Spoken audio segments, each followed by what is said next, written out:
কি হচ্ছে গুড্ডু এখন? আলু মাখা। আলু মাখাটা এত ভালো বানাচ্ছি। আজকে মা বাড়িতে আছে কারণ আজকে হচ্ছে বৃষ্টি। ওটাও রেকর্ড। হ্যাঁ 5 ঘন্টা না 6 ঘন্টা করে হচ্ছে। হ্যাঁ ওটাও রেকর্ড, এক্স্যাক্টলি গুড্ডু বলছে ওটাও রেকর্ড, 5 ঘন্টা না 6 ঘন্টা ধরে। তো এই ব্লগটা হয়তো পরে দেখবে তোমরা। ওকে। তো এই যে আলুটা আমি পেঁয়াজ সব মানে পেঁয়াজ আর লঙ্কা হচ্ছে আমি বলে দিচ্ছি।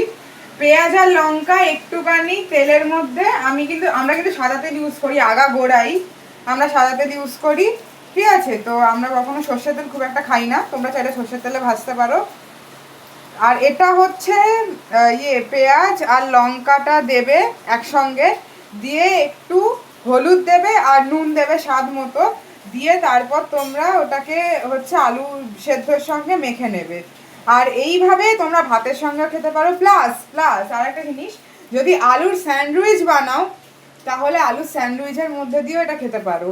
মানে পাউরুটিটা সেকে, অনেক ধরনেরই প্রসেস হয়। পাউরুটিটা সেকে তার মধ্যে ব্রেড মানে আলুটাকে দিয়ে আর একটু সেকে নিলে, এরকম কাইন্ড অফ। আর এখানে হচ্ছে দেখা, এটা হচ্ছে ডিম ভাজা। এটা কার? আমার। আপনার। এটাতে আছে নিরামিষ একটা তরকারি, এটা জেঠি দিয়েছে। এটা কি আমি নিজেও জানি না, মাছের মাথার কিছু একটা। এটা মাছ, কি মাছ আমি জানি না। আর এখানে কি ডাল, ডাল গরম হচ্ছে এখন। সো বন্ধ করে দাও।